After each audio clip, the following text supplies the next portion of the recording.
Mesdames et messieurs, bonjour. On se retrouve dans le cadre de nos vidéos pour chaque fois vous expliquer les problèmes que l'on peut rencontrer dans le bâtiment et comment les solutionner. Vous n'êtes pas sans savoir que construire est un investissement qui est très conséquent. Et donc, il est très important de pouvoir connaître quels sont les différents problèmes que l'on peut rencontrer dans le bâtiment et comment les solutionner. Comme ça, les différentes personnes qui veulent construire pourront économiser et pourront gagner pas mal d'argent. Donc, si vous êtes intéressé par cette thématique, je vous demande de suivre le reste de cette vidéo. Mon nom est Ben Madissano, je suis ingénieur en génie civil. Je suis designer, mais je suis aussi formateur.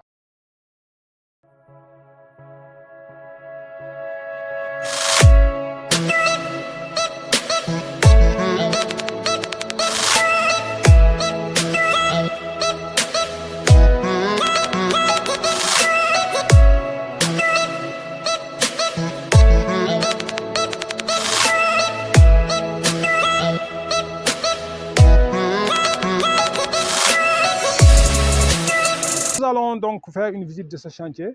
Nous allons voir les différents corps d'État. Vous allez voir un peu ce qui se fait le plus souvent pour s'adapter aux différents types de terrains. Aujourd'hui, nous allons faire la visite d'un chantier qui est situé à Ouakam, plus précisément vers les Mamelles. Et donc, ici, c'est un chantier qui est très intéressant. Pourquoi? Parce que déjà, nous avons une pente très importante. Donc, ce n'est pas un terrain plat. Parce que le plus souvent, les chantiers se font dans des terrains plats. Et donc, pour faire des chantiers dans des terrains où il y a des dénivelés qui sont très importants, qui sont supérieurs à 2,50 m, il est important de savoir qu'il y a une chronologie qui devra être respectée. Il y a pas mal de choses que vous devrez savoir. Donc, sans plus tarder, je vous demande de venir avec nous et vous allez voir un peu les configurations de ces chantiers. On va vous expliquer un peu certains points, comme je vous dis, par rapport au bâtiment.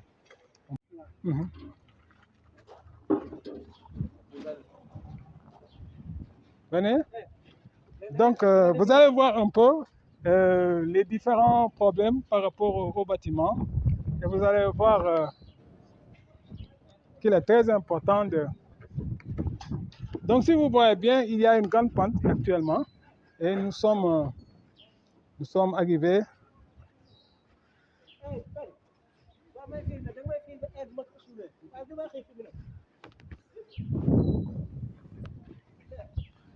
Donc, comme vous voyez, actuellement, nous avons pas mal de configurations au niveau de ce chantier. Et donc, vous allez voir un phénomène très important. Vous allez voir qu'actuellement, les longrines, c'est-à-dire les poutres en fait, qui vont supporter les murs, sont à des niveaux qui sont très élevés. Et donc, si vous voyez un peu dans ce cas-là, vous allez voir ce cas-là, vous voyez que actuellement, les longrines sont à des niveaux très importants, à des niveaux élevés par rapport au sol. Et donc, les longrines ne seront pas en contact direct avec le sol. Cela va permettre en fait que les murs seront protégés de l'humidité et que vous aurez pas mal vous pourrez en fait solutionner pas mal de problèmes. Déjà, le problème de l'humidité, vous pourrez le solutionner. Il y a aussi, après le problème de l'humidité, il y a quelque chose qui est très important qu'il faut aussi prendre en compte. C'est la dimension des éléments en béton armé. Et les éléments en béton armé sont des éléments qui sont calculés le plus souvent et qui sont mis dans un cahier, ce qu'on appelle le cahier de ferraillage. Et les éléments en béton armé, c'est tous les éléments qui supportent. En fait, c'est tous les éléments qui supportent. C'est les éléments qui supportent, comme je dis. Donc, c'est les poutres, c'est les longrines, c'est les poteaux. Et donc, tous ces éléments-là sont en fait mis dans ce que l'on appelle le cahier de ferraillage et qui va permettre en fait que le chantier ait une structure stable. Parce que comme je vous dis, dans les chantiers vraiment organisés, tous les éléments sont calculés. En fait, ce sont des éléments qui ne sont pas mis au hasard. Et ces éléments-là, en fait, ils dépendent en fait de la charge qu'ils supportent. Et donc, sans plus attendre, nous allons voir les ferrailleurs. Nous allons voir les ferrailleurs et nous allons voir leur mode de travail.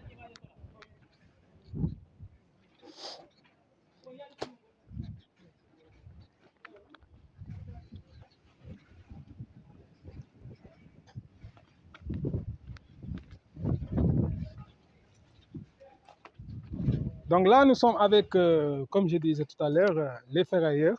Et nous sommes, en fait, vous voyez qu'ils sont en train actuellement de travailler avec l'aide du cahier de ferraillage. Donc, comme je vous expliquais tantôt, c'est un cahier au niveau duquel vous avez les éléments porteurs, vous avez les dimensions, vous avez aussi les différents types de fer qui sont mis. Parce que comme je vous disais tout à l'heure, les éléments porteurs, en fait, ont différents diamètres, c'est-à-dire déjà il y a plusieurs types de diamètres au niveau du fer, que ce soit le fer de 6, le fer de 12, le fer de 14, etc. etc. Donc selon les charges, vous avez d'abord la dimension des éléments porteurs, vous avez aussi les différents types de diamètres. Donc ils vont assembler un peu et puis vous allez avoir une structure sur laquelle on va couler le béton. Et donc nous avons déjà l'exemple, un exemple qui est ici, c'est-à-dire c'est un exemple de grande poutre. Djiby, tu peux m'aider là, comme ça, on va le montrer. C'est une poutre L8. Comme vous voyez, c'est une grande poutre. Hein? Et c'est une poutre en fait qui est considérée comme un petit voile. Ah, ça, c'est un petit voile. Et comme par exemple, où est ton mètre, Djiby? Voilà, faites-moi ton mètre. Voilà. Ça fait combien? 1 mètre? Voilà, ça fait 1 mètre 2. Et donc, comme vous voyez, ça fait 1 mètre 2. Et à la fin, maintenant, à la fin déjà, vous avez déjà comme largeur 1 mètre 2 et pour 12 cm. Donc, vous avez une hauteur de 1 mètre 2 et une largeur de 12 cm. Maintenant, ce qu'il faut comprendre, c'est que cet élément-là, quand il sera posé, il y aura ce que l'on appelle l'enrobage. C'est-à-dire que déjà, vous aurez de ce côté, soit au minimum 2,50 de chaque côté. C'est ça que l'on appelle l'enrobage. Et donc, à la fin, les 1 mètre 2 là, vous aurez normalement 1 mètre 7 au minimum, c'est-à-dire 2,50 de ce côté, 2,50 de ce côté. Et du côté des 12 cm, vous aurez 15 cm, c'est-à-dire 2,50 de ce côté et 2,50 de ce côté. Cet enrobage-là peut augmenter en fonction des milliers, c'est-à-dire au niveau des milliers agressifs, on peut avoir 5 cm d'enrobage, c'est-à-dire que donc l'épaisseur va augmenter. Et donc c'est dans ce genre de configuration-là, comme je vous dis le plus souvent, quand on est en présence de certains milliers, on s'arrange par rapport à ces milliers pour qu'on ait une maison ou une construction qui soit stable ou qu'on ait vraiment des conditions, c'est-à-dire qu'on mette la maison dans des conditions vraiment de sécurité. Cette structure qu'on veut construire, pour la mettre en sécurité, il faut prendre en compte les facteurs du milieu. Parce que des fois, on est en présence des milieux agressifs, on peut être en présence d'un milieu qui n'est pas agressif. Et donc, comme je vous dis, en fonction de ce milieu-là, on s'arrange. Comme par exemple, quand on est en présence d'argile, quand on est en présence, comme par exemple, proche de la mer, on va changer ces conditions-là et on va augmenter l'enrobage. Et donc, tous ces facteurs-là, en fait, ce sont des facteurs qui sont très importants. Ok, merci. Maintenant, on va continuer la visite. Donc, actuellement, comme je disais tout à l'heure, actuellement, on va continuer la visite et vous allez voir un peu. Les ouvriers déjà, ils sont là, ils sont en train de travailler. Voilà, c'est bon. Donc, comme je vous disais, donc, il y a pas mal de choses actuellement qui sont en train d'être faites. Donc, ce que vous voyez là, vous êtes en train de voir là les coffreurs qui sont en train de couler les éléments.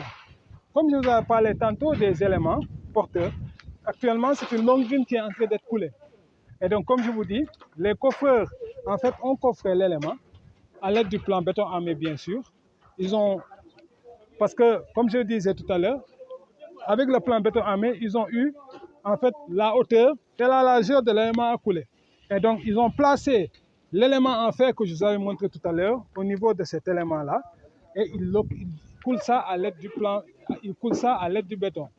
Et c'est avec ça, en fait, qu'on a à la fin notre épaisseur. Vous avez un exemple ici d'une longueur qui est déjà terminée avec son épaisseur. Si vous voyez bien ici, si vous mesurez, vous allez voir que c'est une longueur qui fait 50 cm. Et donc, c'est ce genre d'éléments-là, qui sont en fait, qui sont à la fin prêts et déjà collés. Et donc, vous voyez que, comme je vous disais tout à l'heure, il y a pas mal de problèmes qu'on peut éviter. Donc, vous avez eu déjà le problème des éléments porteurs qui sont calculés et qui vous permettent en fait d'avoir un bâtiment qui sera stable. Parce que si jamais vous n'avez pas ce genre de plan-là que je vais montrer tout à l'heure, vous aurez des éléments qui seront, voilà, qui seront mis comme ça, des éléments porteurs. Et vous savez bien que en fait, ces éléments-là reprennent des charges. Donc, si vous mettez mal ces éléments-là, vous allez amener des problèmes au niveau de la stabilité de votre ouvrage. Pourquoi? Parce que ces éléments porteurs-là, s'ils ne sont pas bien dimensionnés, vous allez amener soit un déséquilibre, ou bien vous allez amener carrément une rupture. Et la rupture crée ce que l'on appelle l'effondrement partiel ou de la totalité de votre ouvrage. Donc, il est très important de prendre en compte ces facteurs-là dont je vous parle pour pouvoir avoir un chantier en fait, qui sera fait dans les règles de l'art. Donc, comme je le dis le plus souvent, quand vous construisez, il faut vous adresser à des gens qui s'y connaissent, à des experts ou à des entreprises qui pourront vous aider et qui pourront vraiment vous permettre en fait d'avoir un meilleur investissement, un investissement qui pourra être rentable. Donc, comme je le dis toujours, construire c'est bien, mais bien construire c'est mieux. Sur ces mots, je vous dis au revoir, à très bientôt. N'hésitez pas à liker, abonnez-vous à la page. Si les thématiques, comme je vous dis, des problèmes que l'on rencontre dans les chantiers vous intéressent, la thématique de l'immobilier ou bien même la thématique du design d'intérieur, nous allons traiter tous ces thèmes. Et ensemble, nous allons faire une petite visite, comme je dis, du bâtiment. Au revoir, à très bientôt. Merci.